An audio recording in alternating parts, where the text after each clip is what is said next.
Selamat petang, salam sejahtera. Isu hangat petang ini, saya tiada jawatan dalam 1MDB, kata Jolo. Berita sepenuhnya. Ahli perniagaan dalam buruan Low Tiak Jo atau Jolo telah tampil untuk mempertahankan diri dan berkata beliau tidak mempunyai sebarang jawatan atau kewajipan fidusiari dalam 1MDB serta 4 anak syarikatnya. Menerusi pernyataan pembelaan yang difailkan oleh peguamnya di Mahkamah Tinggi Kuala Lumpur pada Rabu lepas, berhubung saman sivil oleh 1MDB, Jolo, 41 tahun mendakwa, saman itu harus ditolak kerana gagal menyatakan kausa tindakan yang munasabah berhubung dakwaan pecah amanah atau kewajipan fidusiari. Pada 7 Mei 2021, 1MDB dan 4 anak syarikatnya, iaitu 1MDB Energy Holdings dan lain-lain, yang dahulunya dikenali sebagai 1MDB Investment Limited, telah memfailkan saman AS 3.783 juta, AS 3.787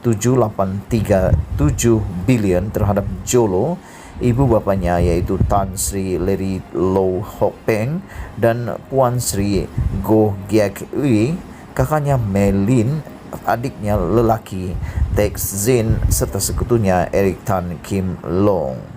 Jolo berkata beliau tidak pernah menjadi pengarah atau pemegang saham dalam 1MDB atau keempat-empat anak syarikatnya dan juga bukan ahli lembaga penasihat dana kekayaan negara itu atau sebahagian daripada pasukan pengurusan kelima-lima planatif.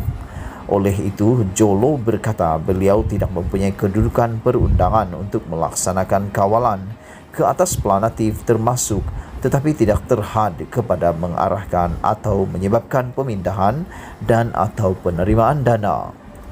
Jolo berkata saman 1MDB terhadapnya adalah lemah kerana Jabatan Kehakiman Amerika Syarikat lewah kerana Jabatan Kehakiman Amerika Syarikat DOJ telah mencapai satu penyelesaian yang komprehensif dan global dengan beliau berhubung tindakan sivil badan itu terhadapnya yang mempunyai kaitan dengan 1MDB tanpa sebarang dapatan kesalahan, liability atau sebarang bentuk salah laku. Beliau mendakwa tindakan sivil 1MDB terhadapnya ketika ini adalah berdasarkan penfailan DOJ berkaitan dakwaan tertentu dan mendakwa dana kekayaan negara itu pada masa yang sama mengabaikan resolusi tindakan sivil DOJ terhadapnya. Jolo mendakwa resolusi tindakan sivil DOJ telah membawa kepada pelucuthakan secara sukarela dan penghantaran balik aset untuk faedah mutlak kerajaan Malaysia yang pada akhirnya juga untuk faedah planatif.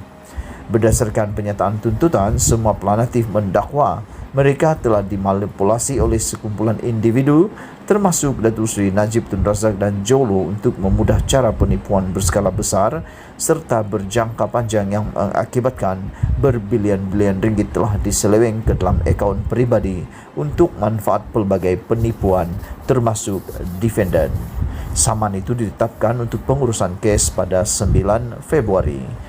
Sekian isu hangat petang ini. Jangan lupa tinggalkan komen anda, sila tekan butang subscribe dan kita jumpa lagi. Bye-bye.